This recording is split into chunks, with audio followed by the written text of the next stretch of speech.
Okay, here we go, another members image process, and this time it's from Phil. Hello Phil. Okay, so this shot of Phil's is taken on Halkenstrade in Lofoten. Actually supposed to be one of the most romantic and prettiest beaches on the planet. Yeah. Now the conventional or more accepted view of this particular beach is not this one. This is sort of looking out to the left, and the commonest sort of view is the other way, out to the right. And before we get into the actual processing, which is a little bit convoluted, thanks Phil, this is the shot that Phil's come up with from his raw files, and this is the one I've come up with. I haven't actually taken the footprints out, but we'll cover that in the actual processing. But just one thing, well, two things actually. First off, I'm not too keen on the way Phil's processed this, because the overall look and feel of the image does not match the place or the time of year. This is shot on 31st of October, so we are just coming up to the start of winter, and winter in Lofoten, well, this sort of looks like autumn in Benidorm to me. It's too bright, it's too warm, and so. But the other thing is, I just want to take a moment to talk about truncating foreground objects. This rock here is actually getting wider as it goes out of the picture. I find that an acceptable truncation. This rock here, or here, is actually getting narrower as it goes out of the picture. This I find a questionable truncation. Phil shot this with a 2470, and I can sort of imagine that Phil's sort of got a bit excited about this streaming water pattern in the sand on the beach.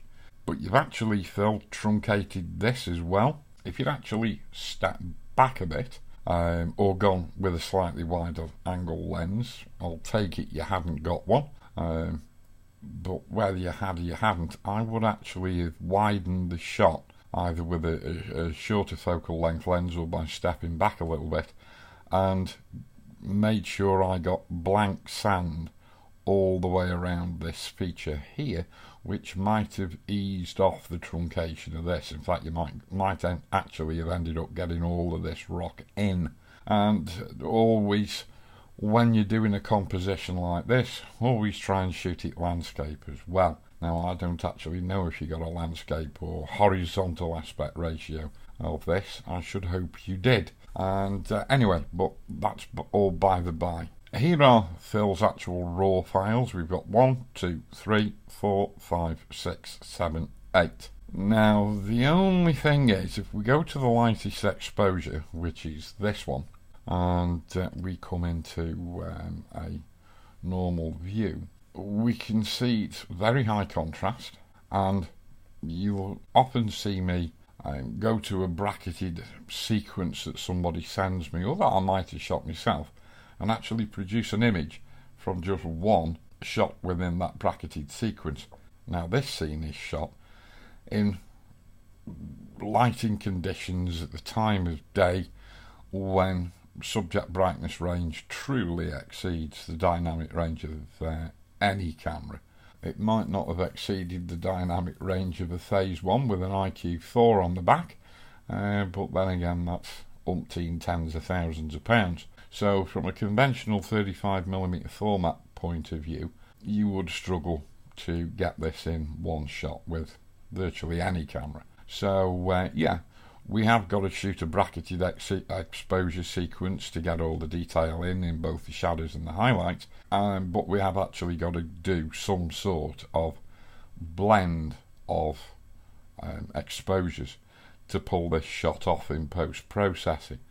Now, the only thing is that even though this is the brightest shot, we haven't really got a lot of detail in the shadows.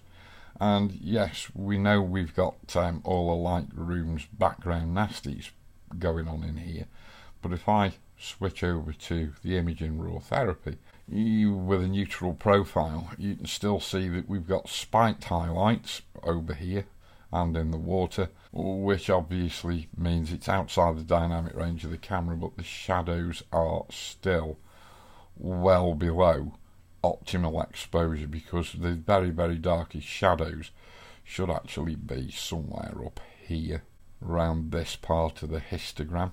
So, you know, I mean, really, if we come back to Lightroom, what Phil should have done was actually shoot another 1 or 2 exposures that are actually brighter than this.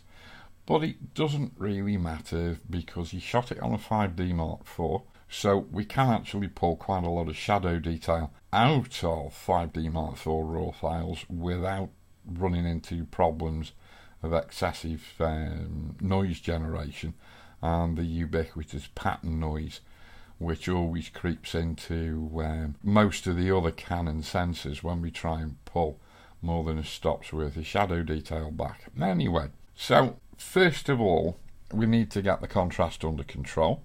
So I want to select all the raw files, even though we're not going to be using them all. And why have I just done that? There we go. And then I need to deselect the 2 tips. And what we'll do is we'll just go into the develop module and we'll just apply my universal process version swap preset.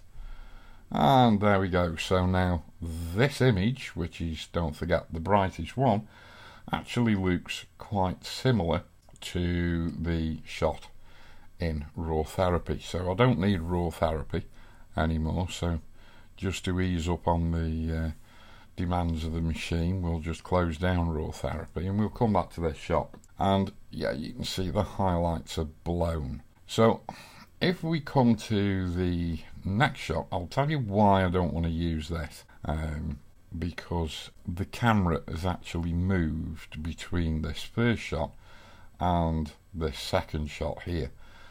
All the other shots seem to line up, but this first shot here is a bit of a problem.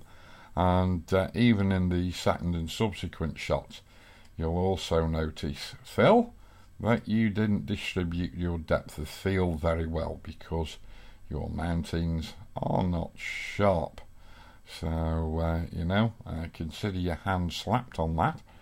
But yeah, there we go. So what we're going to be doing is we're going to be doing a manual blend in Photoshop of this image and this image, because this is about the best image of the sky that we've got, where the sky isn't actually hasn't actually got any blown highlights in it. So what we're going to do is go back to this first image, and I think actually what we'll do is select all the files again, and of course Andy's done it wrong again, and we'll just undo or remove the 2 tips. And I'm actually going to talk about white balance here now. Anybody who's actually purchased my Milky Way workflow video training will actually be, or hopefully be, somewhat familiar with what I'm going to show you now. We haven't got a readily identifiable neutral area, nor have we got a readily identifiable black area or white area in any of these shots. So colour balance is going to be a bit circumspect. So what I'm going to do is stay with this brightest image, even though we're not going to use it. All the exposures are relatively consistent, so we're going to come into this area here, where we've got some sprinkling of snow on the tops of these mountains, but these mountains are in shadow and they are far enough away to be fairly neutral in colour. I can see vestiges of colour in here, But what we need to do is to get an approximate working white balance for these images, and this is the way I do it, and this is basically the same method I use for white balance in astrophotography images when I haven't got a sequence of accurate black frames or dark frames to marry up with my light frames. And it's basically this, and if I apply this preset called WB Sat Up, let's go and do it. And there you go. Now you can see that that area has gone totally blue, and all we've basically done with that preset is to add a stop's worth of exposure and turn up the vibrance, turn up the saturation. And if we go to the HSL panel, you see the saturation on all the other channels has been turned up to plus 100.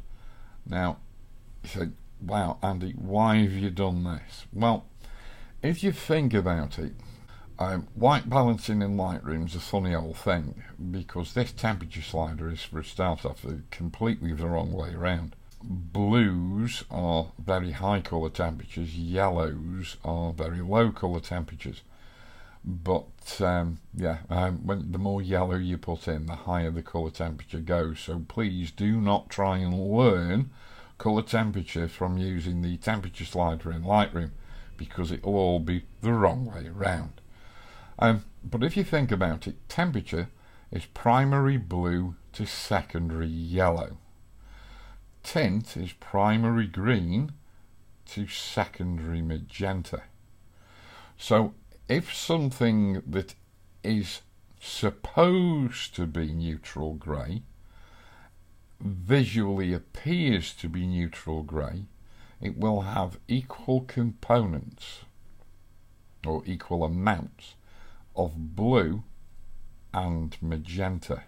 It might take a bit for you to get your head around that, but if you think about it, it makes logical sense. So what we need to do in this area, now bear in mind this area I'm only picking as an approximate neutral colour. It won't be neutral, but let's go and make it neutral and then perhaps modify it a little bit. So if I take the temperature slider and I move it to the right, you can see now we've still got blue, but now we're generating some cyans and we're generating some greens as well. Now if I actually take the magenta slider up, woohoo, now I'm starting to generate magenta as well as blue. So if I just warm that up, and what we're looking to do is to generate equal amounts of blue and magenta, and then also try and move the tint slider around to get the greatest diversity of colour. But we're not really going to manage that because we're looking in such a tight area. But if you just back that off just a little bit, I think as an approximation that'll do. Now what we need to do is to take that positive stop of exposure out. We need to take the vibrance and the saturation down to 0, and we also need to come into the HSL panel and turn all these back down to 0. We could go and do that the long-winded way, or we could just go and hit WB Sat Down, and there we go.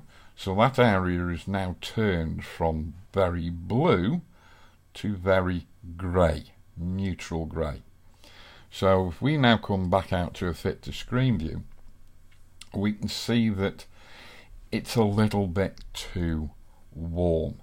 So what we can now do is go and back this temperature slider off, perhaps just to sort of cool it down just ever so slightly. So we are now looking at a fairly neutral white balance.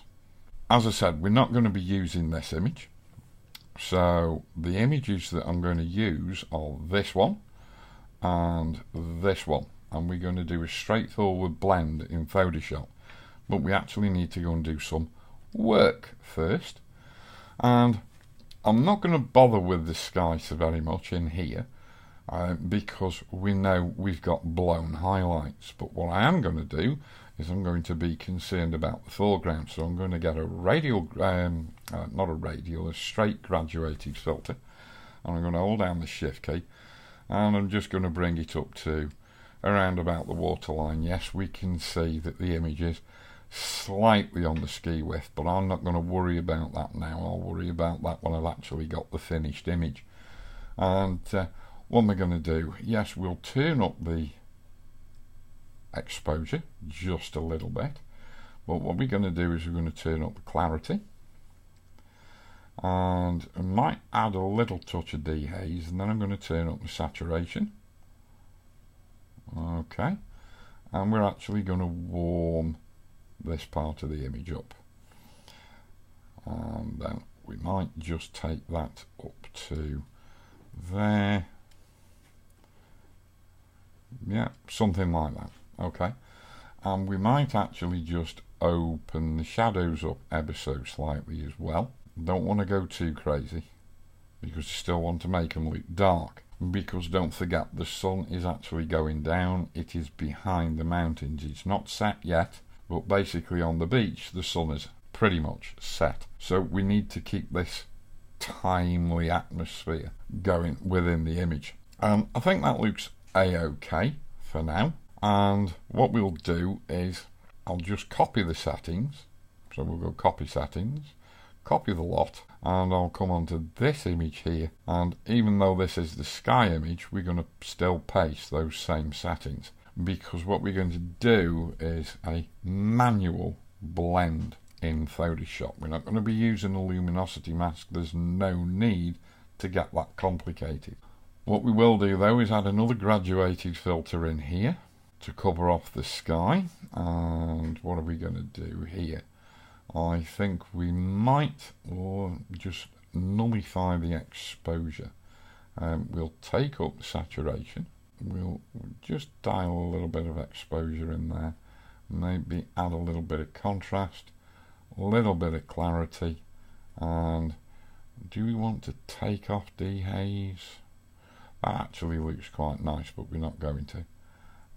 We'll leave it like that, and now I'm just going to drop the highlights rather like that and turn up the saturation just that little bit more, and then come into the main control panel for this, and I'm going to turn up the vibrance and saturation just a little bit, and then maybe come in with some negative dehaze, and see how that's sort of softening the sky off quite nicely. And yes, we've got bright highlights in there. Whoops-a-daisy, we don't need to go that big, but you can see that, yes, I know this is Phil's fault, the mountains are not sharp, but well, there you go. Phil's not perfect, neither is anybody else. It's just looking a-okay. So what I'm going to do now is select both of these images, and I'm going to go and edit in, open as layers in Photoshop. And there he is, the man with the glass ball for a head. Yes. And there we go. So we've got our light image, or if you like, our foreground image here on the top layer, and we've got our sky-based image on the bottom layer. And all we really want to do is to put a mask over the sky layer, over the foreground layer, sorry, and just go and get our graduated fill tool, and we want to hide the sky and then gradually reveal this image over the top of our background layer. So we're just going to start with this graduated fill for the mask below the brightest highlight, and we're probably going to come down to there for a start. Bring it down a little bit further. I actually quite like that. Would it be nice to bring it down even further still? Yeah, actually I think that would be quite good if we brought it down to there and then sort of feathered the mask off a little bit. Just feather it up a little bit more, and maybe a little bit more, rather like that. I'm quite liking that. Now we just need to go and check what's going on with the horizon. Yeah, we're not getting any double edges on these mountains.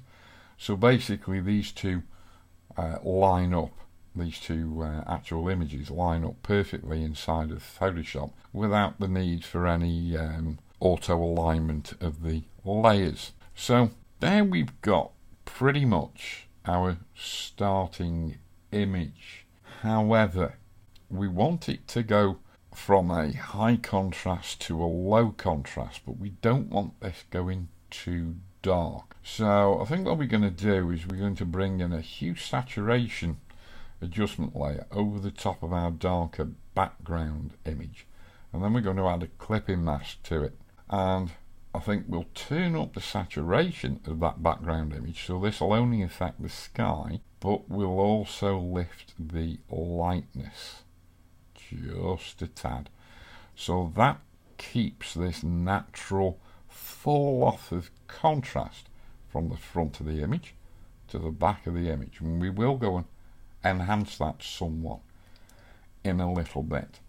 We're in the normal blend mode at the minute. I'm just going to put that in the luminosity blend mode, and yeah, I'm quite liking that. So what we'll do now is, for the sake of expediency, we'll go to layer flatten image. Remember, we shouldn't really do that when we're working on our own images, but I'm just doing this to keep things light on the machine because I've got Photoshop open, I've got Lightroom open, and I've also got the screen recording software going.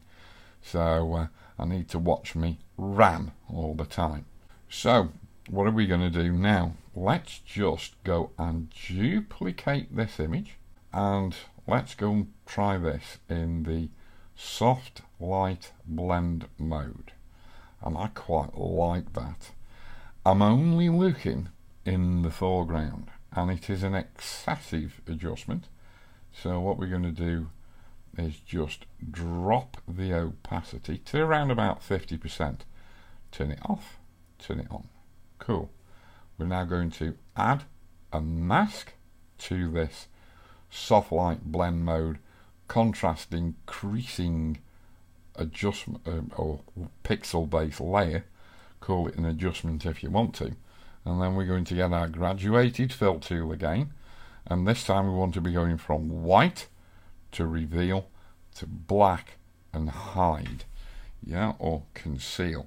So we're going to just run that up there, and so now we've got increased contrast in the foreground, more contrast in the foreground than we had in the original image, and of course our background is staying as it was, low contrast. So now we've just increased the contrast in the foreground, kept the contrast in the background as it was, so we've just actually put more perceived visual depth in the image.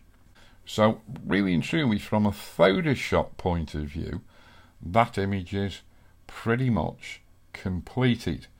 So what we can do now is go and attempt to remove any distracting articles that are in the image. So we will take this up to 100%, and I'm just going to get the spot healing brush, allow it in content aware.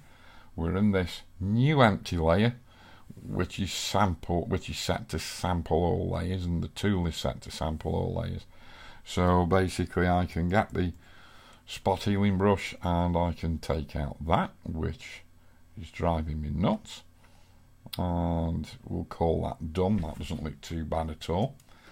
And what else do we need to fetch out? Okay, so we've got a little bit of the imperfection there we'll fetch out, and we'll fetch that one out as well. Now we've got a footprint over here, which let's just see if we can scribble that away. Yes, we can. Okay, so that we can consider removed. What else? Let's just take that dark line out there in the water. Those I'll leave in. This I've got to take out. That's just driving me nuts, as is that little dark area there. Okay, what are we looking like over here? That's looking a-okay. Let's come into the immediate foreground. Let's take that away. Let's take that away. These little bits of broken shell I'm going to leave where they are. I always like to try and clean up the bits of the image which are very close to the edge. Right, and broken shell there, that's alright. And yeah, I'll just take that bit out there. Scribbly scribbly, job done. So what we'll now do is, again, just to be expedient and thrifty on the old RAM on this machine, we'll flatten the image out, and then we better go and look at getting rid of Phil's footprint. I know Phil will deny that these are his footprint, and I don't know that they are Phil's footprint. You know, there you go. I still think they are, but anyway, never mind. Hee. Right, so let us just select roughly around that footprint and then go to edit, and we'll choose the new content aware fill option in Photoshop. And yes, let's just take this up to our decent usable magnification, and we can tell where we are because here is roughly where that footprint is, and we're getting some weird pixelation. Now what we need to do is to zoom out so we can see the full sampling area. So everywhere that's marked out green is where Photoshop is taking its sampling from to actually fill this area in. Well, we need it to be full of texture, and it's this texture, not that. So we really do need to take out all of this area here. I suppose I should have made my brush a little bit bigger, and then it would have been quicker, but you know, dum-de-dum-de-dum. And we'll see this update, and there we go. You can see it's made a much better job of filling in where that footprint was. And I think I'll remove any areas of white texture, and we'll also remove that bit there because it was sampling another bit that we've got to remove, and I will take that as done. So we'll click OK, and what we need to do is now select deselect, and I will now come and attempt to remove this area. So we'll go image, we'll go edit, we'll go content aware fill, and again we need to remove these areas of incorrect texture from the sampling point, and wait for it to rework itself. We might just take out one or two other little bits there and see what it can come up with. That doesn't look too bad. Looks possibly a little bit odd, but can we do anything with this? Let's put the rotational adaptation on, and let's see if that makes any difference.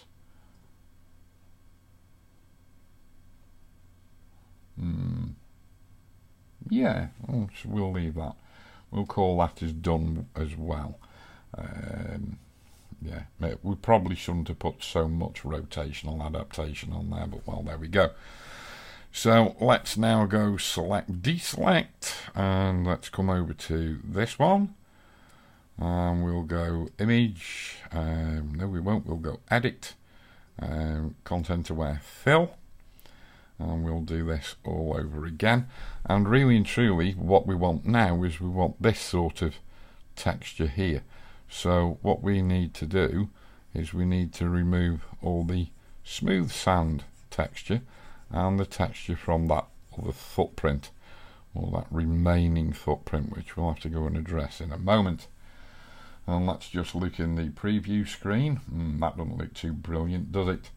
Let's turn the rotational adaptation on, And let's see what it can come up with there. That looks quite different, doesn't it? Let's put it down to medium. And let the little curly arrow work its magic. No, that doesn't look good. Let's put it on full. Bum, bum, bum, bum, bum. No, that doesn't look good either. Let's put it on low and see if we can get it back to where it was. That doesn't look too bad. Let's leave it at that. I mean, don't get me wrong, this isn't perfect.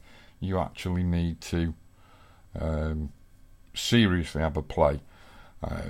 We could actually take away some of these more defined textures and leave it just sampling something that is a little bit more localized to it. And let's see what that does.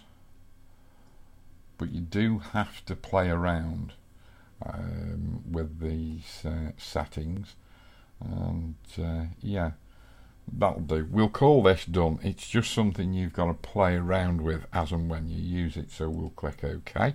And sometimes you'll get this pop-up to do with the generator problem. Just ignore it. And the last thing we'll do is select, deselect, and then we'll come and attempt to do this.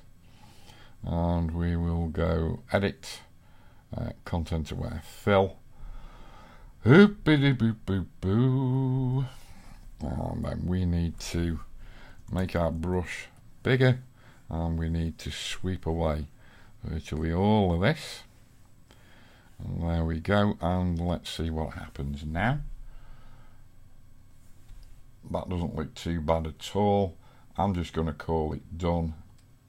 And yeah, so we'll go select and deselect. And to all intents and purposes, we've made a repair. I'm definitely not keen on this. So maybe we will go and pick up the patch tool and just move and resample there. Select, deselect. Yeah, that looks a little bit better. So yeah, in a nutshell, we've made an attempt to patch these footprints up. If I sit here trying to get it absolutely perfect, this video will be 2 hours long. It's got to be half an hour long at least already.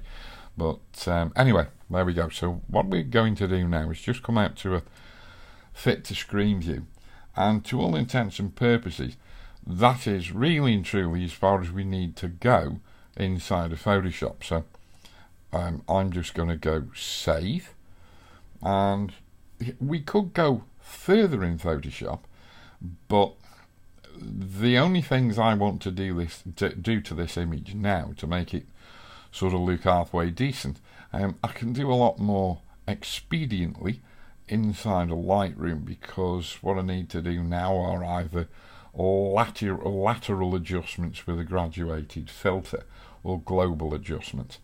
I don't need to really do anything too fiddly and finicky. You'll notice we've not used any luminosity masks.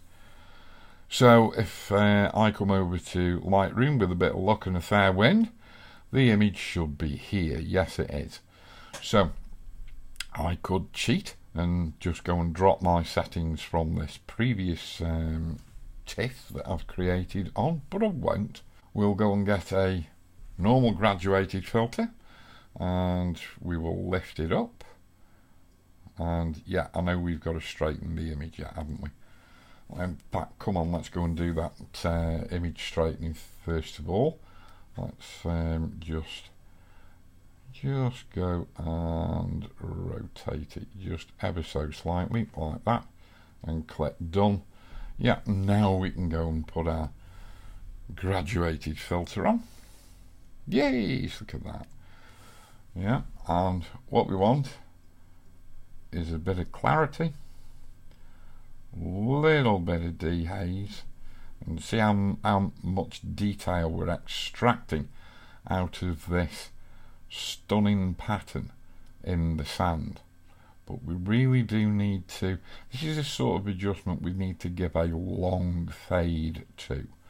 Okay, so we'll call that done. We'll then go and get another one, and we'll bring the sky down, and let's come into the water and sort of over the top of this far middle foreground rock. Is that middle foreground? Possibly. Let's go and take up the saturation, and let's blue that sky down just a little bit. Get it a little bit on the cool side. It might actually benefit from a little bit of green in there as well. And just tug that down. That looks a suitably cold latitude sky, and I think we'll call that one done as well. And then overall, do I need to add any contrast to this image? Not really. I don't think we do.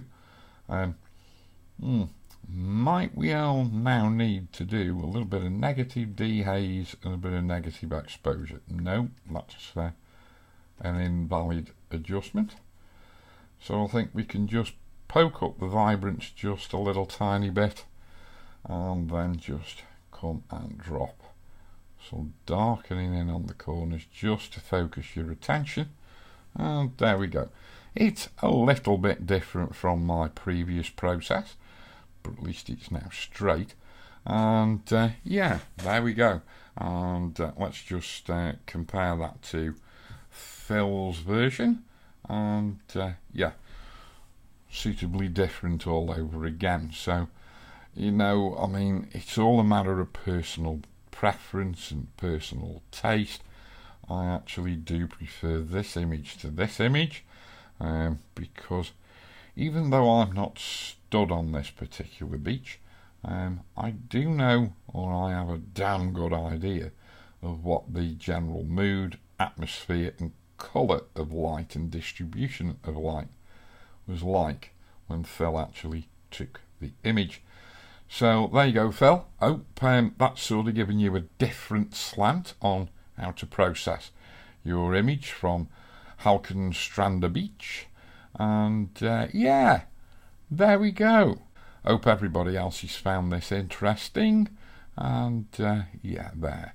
I shall see you, or I shall speak to you very soon. One day I might actually turn a camera on myself, and then you will see me, and probably half of you will stop being my patrons as soon as you see me, because I am quite scary. No, I'm not. I'm cute and cuddly, really. Alright, okay. I'll stop talking gibberish now. Phil, hope you got something out of this video, mate. Hope everybody else did. And until the next time, tooroo!